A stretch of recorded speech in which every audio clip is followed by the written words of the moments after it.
Hello दोस्तों, कैसे हैं आप सब। उम्मीद है आप सब जहाँ भी होंगे ठीक होंगे। अगर आप ये स्टोरी पहली बार सुन रहे हैं तो इसे पूरा समझने के लिए आपको इसका पिछला पार्ट जरूर देखना चाहिए। सोहम ने आरोही का चेहरा धीरे से अपनी तरफ घुमाया और कहा, अब तो मुस्कुरा दो, बस थोड़ा सा। आरोही शर्मा गई और नीचे देखकर मुस्कुराने लगी। दक्ष का फ़ोन बजने लगा और उसे स्क्रीन पर गुप्ता का नाम दिखाई दिया। तभी उसके होठों पर मुस्कान बिखर गई। दक्ष ने मुस्कुराते हुए बोला, हाँ गुप्ता भाई बोलिए। तभी गुप्ता ने दक्ष से पूछा, दक्ष तुम आरोही के पीछे क्यों पड़े हो। दक्ष ने कठोरता से कहा, अब तो समझ में आ गया होगा ना, दूर रहो आरोही से। गुप्ता ने हंसते हुए कहा, अरे मिलकर बांट लेते हैं ना उसको, इतना भी क्या एटीट्यूड है दक्ष जी तुमको। तब दक्ष ने जवाब दिया, गुप्ता मैं झूठा सामान नहीं लेता हूँ और ना ही छोड़ता हूँ। मैं शेर हूँ, शेर, और शेर अपना शिकार अकेले करता है। शायद अब तो तुम्हारे दिमाग में घुस गया होगा कि जब तक शेर का पेट ना भर जाए वो अपने शिकार पर किसी को भी नज़र नहीं डालने देता। उसके बाद दक्ष के चेहरे पर कटील मुस्कान खिल गई। लेकिन आरोही क्यों? उसके जैसी तो बहुत सी लड़कियां तुम्हें मिल जाएंगी। फिर उस लड़की में ऐसा क्या खास है कि उसको पाने के लिए तुम दूसरों को जेल भेजने के लिए तैयार हो। प्रदीप ने चिढ़ते हुए दक्ष से पूछा, कुछ तो खास है उस लड़की में। तभी दक्ष की नज़र उस पर गई है।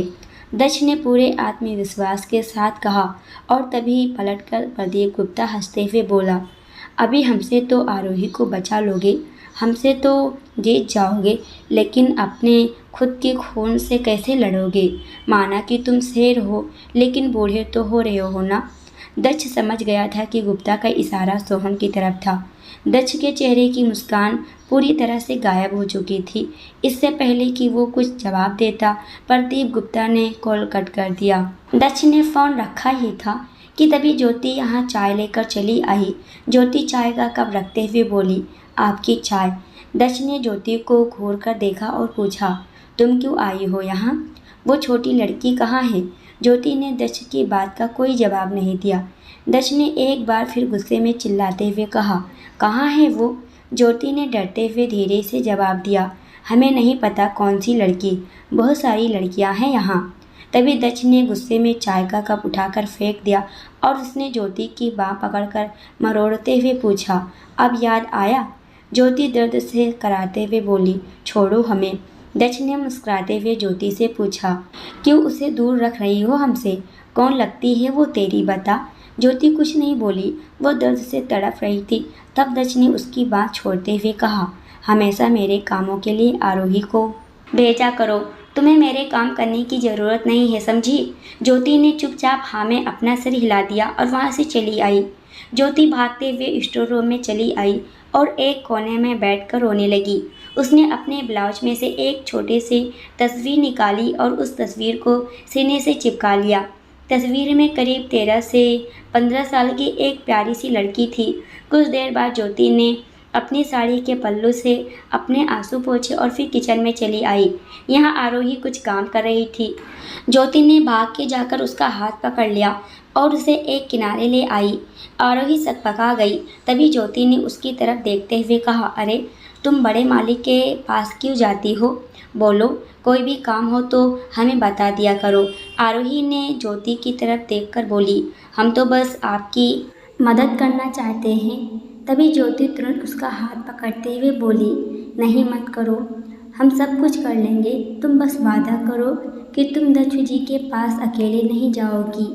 तभी आरोही ने जल्दी से एक गिलास पानी निकालकर ज्योति की तरफ बढ़ाया और बोली, आप इतना परेशान क्यों हैं और ऐसी बात क्यों कर रही हैं आप? हुआ क्या है? ज्योति ने एक सांस में सारा पानी खत्म कर दिया और बोली, तुम बस इतना जान लो कि तुम्हें यहाँ सर राधिका मैडम के लिए रखा गया है, बस। आरोही ने जब देखा कि ज्योति बहुत परेशान थी तो वो उसे समझाते हुए बोली, ठीक है, आप बहुत परेशान दिख रही हैं, अभी आप आराम करिए, मैं युग जी को और सोहम जी को कॉफ़ी देकर आती हूँ। आरोही जल्दबाजी में कॉफ़ी के कप लेकर किचन से बाहर निकली और तभी वो युग से टकरा गई और उसके हाथ से कॉफ़ी के कप सरक कर ज़मीन पर जा गिरे। अरे ध्यान से आरोही, युग बोला। फिर जब उसने देखा कि आरोही नीचे बैठकर टूटे हुए कप के टुकड़े उठाने लगी तो वो भी उसकी मदद करने के लिए नीचे बैठ गया। आरोही युग का हाथ झटकते हुए बोली, अरे आप रहने दो, हम कर लेंगे। इतना कहकर जैसे ही आरोही ने कप का एक टूटा हुआ टुकड़ा छुआ तो वो उसकी उंगली में चुभ गया और उसकी उंगली से खून निकलने लगा। युग हैरान होकर आरोही की तरफ देखते हुए बोला, तुम्हारा हाथ तो कट गया है आरोही, रुको मैं दवा लेकर आता हूँ। आरोही बोली, अरे सुनिए तो। इससे पहले कि आरोही कुछ और भी बोल पाती, युग वहाँ से चला गया। तब तक आरोही ने दूसरे कप में कॉफ़ी निकाली और सोहम के कमरे में आ गई। तभी अचानक उसने सोहम को बिना शर्ट के रूम में नाचते हुए देखा और वो हैरान रह गई। आरोही ने शर्म के मारे अपनी आंखों पर हाथ रखते हुए बोली, आपको कॉफ़ी चाहिए थी, ये लीजिए। सोहम अब भी नाचने में लगा हुआ था। उसने आरोही की बात को सुना नहीं था। आरोही धीरे से नजरें झुकाकर सोहम के पास गई और उसने सोहम को झकझोर दिया और तुरंत पीछे पलटकर अपनी आंखें बंद कर ली। सोहम ने जब आरोही के कोमल हाथों को महसूस किया तो वो उसकी तरफ देखता ही रह गया। आंखें बंद किए हुए वो बेहद मासूम लग रही थी। उसका हाथ अपने ही आप आरोही के चेहरे की तरफ बढ़ने लगा, लेकिन अगले ही पल उसने कुछ सोचकर अपने हाथ को वहीं रोक लिया और मुस्कुराते हुए अपने शर्ट पहन ली और फिर आरोही के हाथ से धीरे से कॉफ़ी का कप लेकर बोला, थैंक्स, वैसे अब तुम आंखें खोल सकती हो। आरोही ने धीरे से आंखें खोली और नज़रें झुकाकर शर्माते हुए बोली, जब बिना कपड़ों के घूमना है तो कम से कम दरवाज़ा तो लगा लिया करिए। वॉट? ओह हेलो मैडम, मैंने कपड़े पहने थे, अब अपने रूम में भी शर्ट नहीं उतार सकता क्या? सोहम ने उसकी तरफ देखते हुए शरारती अंदाज में जवाब दिया। तभी आरोही चुपचाप वहाँ से जाने लगी, लेकिन तभी उसकी उंगली से खून की एक बूंद जमीन पर टपक गई। सोहम पास ही रखे हुए स्टूल पर कप रखने लगा। तभी नीचे देखते हुए बोला, खून? यहाँ खून कैसे आया? आरोही, तुम्हारी तो उंगली से खून निकल रहा है। इतना कहकर उसने जल्दी से आरोही की उंगली पकड़ी और डिटॉल से उसको साफ किया। आरोही धीरे से बोली, अरे ये तो कुछ भी नहीं है, हमने तो इससे बड़ी बड़ी चोटें खाई हैं। छोड़ो, रहने दो, ये सब क्या कर रहे हो आप? अरे ऐसे कैसे, इसमें इन्फेक्शन हो गया तो?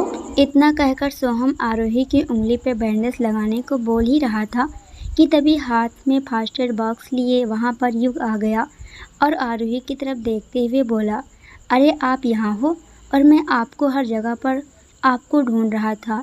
युग आरोही के पास आया और उसने बॉक्स में से एक ट्यूब निकालकर आरोही की उंगली पर लगा दिया।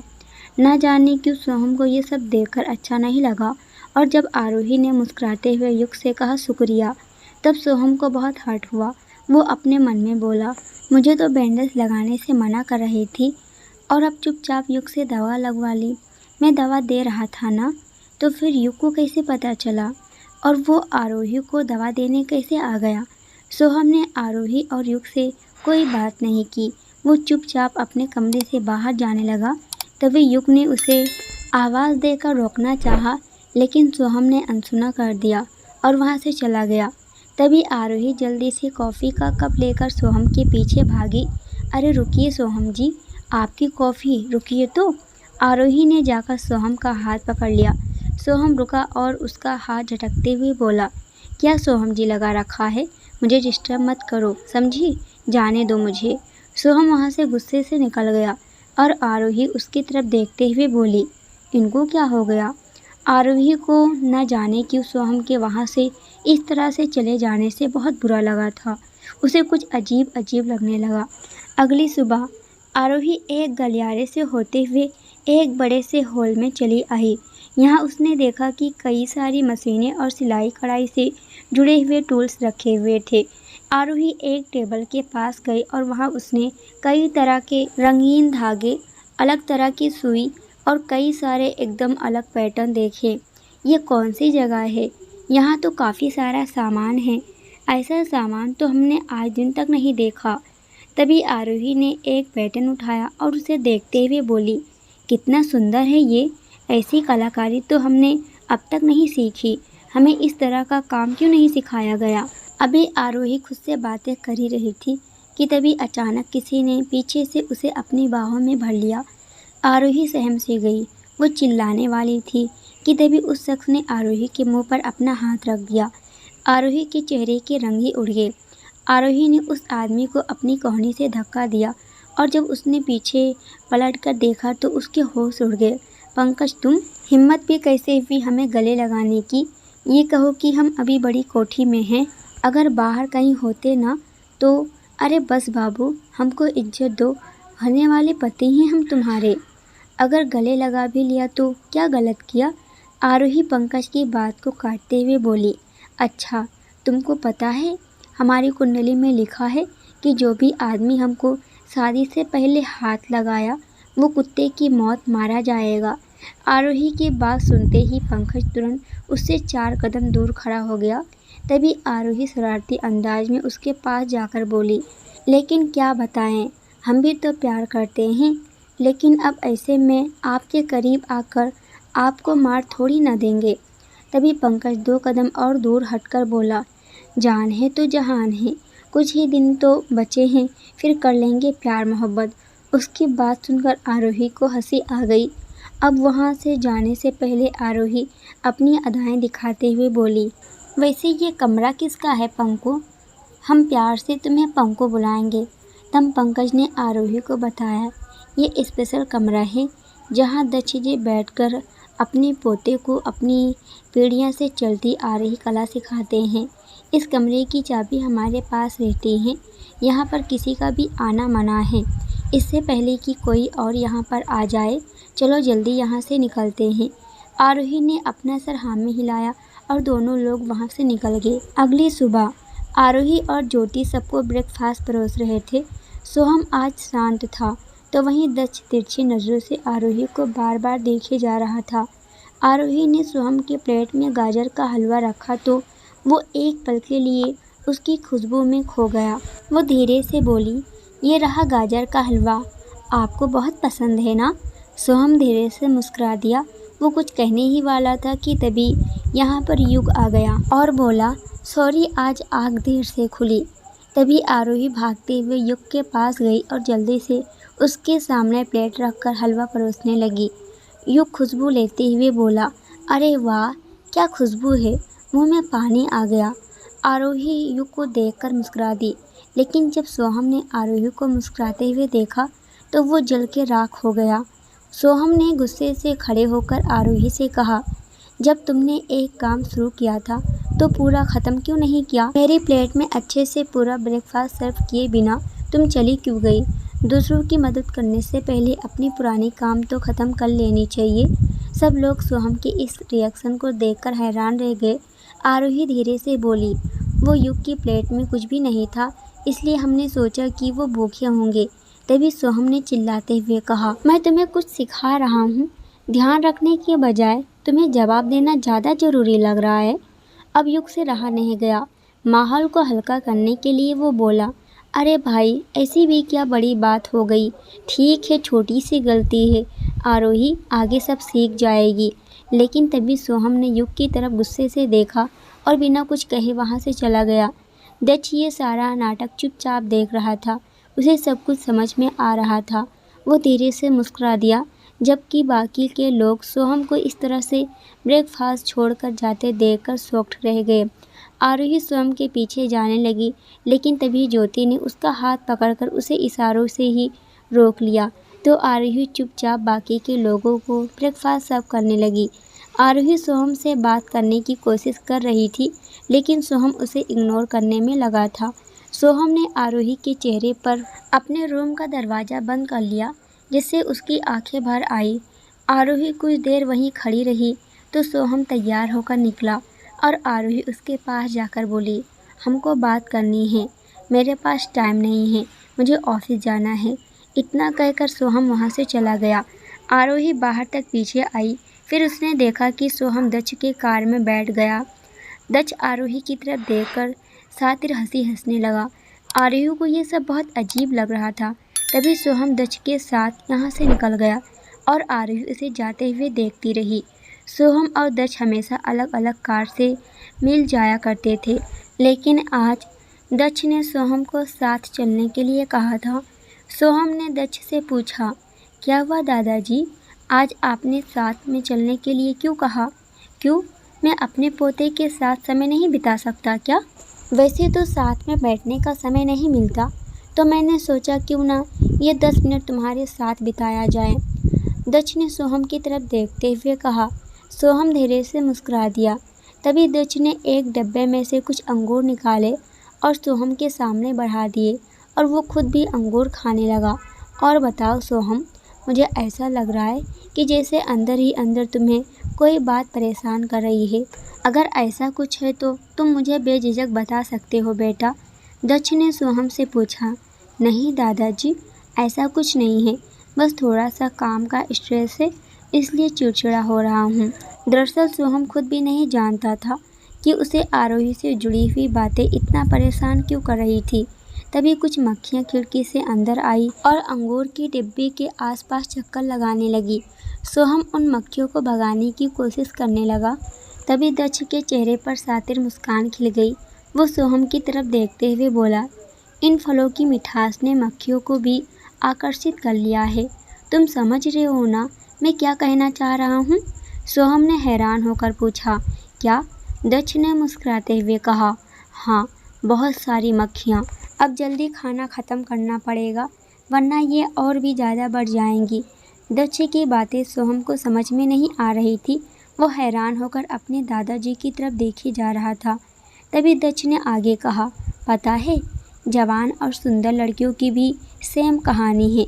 जल्दी उनकी शादी करके उन्हें निपटा देना चाहिए, नहीं तो उनके आसपास भी मक्खियाँ भिनभिनाने लगती हैं। सोहम को अब दक्ष की बातें साफ समझ में आ रही थी। वो कुछ कह पाता उससे पहले ही दक्ष ने आगे कहा, अब हमारे घर में एक जवान लड़की आई है। तुम समझ रहे हो ना कि मैं जल्द से जल्द उसकी शादी क्यों करा देना चाहता हूँ। लेकिन दादाजी, इन सब में लड़कियों की कोई गलती थोड़ी ना होती है, फिर उन्हें सिर्फ सज़ा क्यों मिलती है? सोहम ने तुरंत कहा, शादी कोई सज़ा थोड़ी ना है, औरतों को तो काम ही है घर गृहस्थी संभालना, और ये भी ज़रूरी होता है। नहीं तो औरतें आदमियों को अक्सर उनके लक्ष्य से बहका देती हैं, या फिर आदमी कुछ ऐसा रास्ता निकाल ले जिससे उनकी इच्छा भी पूरी हो जाए और लक्ष्य की भी प्राप्ति हो जाए। सोहम दक्ष की बातों का मतलब समझ गया था और इससे उसका गुस्सा और भी बढ़ गया। इससे पहले कि वो कुछ कह पाता, वो दोनों मील पहुंच चुके थे। दक्ष कार से उतरकर सीधे अंदर चला गया और सोहम कुछ देर तक कार में बैठकर दक्ष की बातें सोचता रहा। उसका गुस्से से खून खौल गया। हालांकि सोहम ने ये भी समझ गया था कि दक्ष के शब्द सही नहीं थे, लेकिन उसकी बात सही थी। कमरा कम रोशन था। आरोही ने कमरे में आकर लाइट जलाई और राधिका से पूछा, मालकिन कैसी हैं आप? राधिका ने मुस्कुराते हुए जवाब दिया, आरोही, जब से तुम आई हो ना, तब से अकेलापन दूर हो गया है। आरोही राधिका के पास जाकर बोली, वैसे क्या हम एक बात पूछ सकते हैं, इस घर में इतना सन्नाटा क्यों पसरा रहता है? क्यों सोहम जी और युग जी को अपने माँ बाप से दूर रहना पड़ रहा है? हमको ये बात कब से खाए जा रही है। सबकी ज़िंदगी में अधूरापन क्यों है? राधिका का चेहरा उदास हो गया था जब उन्होंने विजय के बारे में याद किया। वो बोली, सोहम बिल्कुल विजय के जैसा दिखता है। विजय तो हमेशा हवेली में ही रहता था। बचपन में कितनी मस्तियाँ की थी हमने साथ में। इस घर में हमेशा कुछ ना कुछ बात पर शोर मचाता रहता था। आरोही ने मुस्कुराते हुए पूछा, अच्छा और? राधिका ने हंसते हुए जवाब दिया, एक बार उसने सभी के जूते एक साथ चुरा लिए थे और फिर हमें पता चला कि वो उन जूतों को मिट्टी में गाड़कर उनका पेड़ लगाना चाहता था। राधिका की बात सुनकर आरोही को भी हंसी आ गई। राधिका आगे बोली, फिर एक दिन दक्ष जी की पत्नी मेरी भाभी चल बसी। उसके बाद ज्योति ने इस परिवार को अच्छे से संभाल लिया। उसका दिल बड़ा साफ है और वो सभी को खुश रखती है। आरोही अपना सर हिलाते हुए बोली, हाँ, ज्योति काकी तो सच में बहुत अच्छी है। हमें तो वो अपने परिवार की जैसी लगती है। राधिका ने मुस्कुराते हुए कहा, सच है बेटा, उसने विजय को भी बहुत प्यार दिया, बिल्कुल अपने बच्चे के जैसा पाला उसे, और विजय भी उसे और उसके परिवार को बहुत मानता था। उसने भी बदले में बहुत प्यार दिया।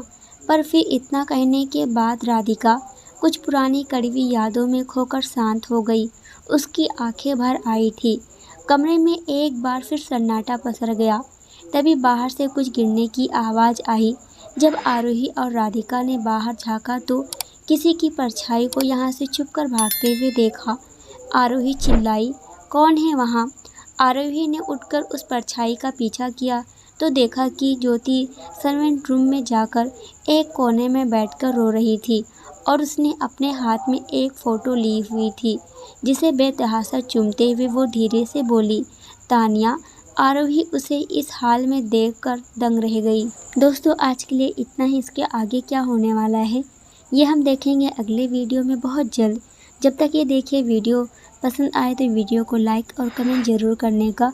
अगर आप हमारे चैनल पर नए हो तो चैनल को भी सब्सक्राइब कर हमें सपोर्ट ज़रूर कीजिएगा। पूरी वीडियो देखने के लिए आप सभी का बहुत बहुत धन्यवाद।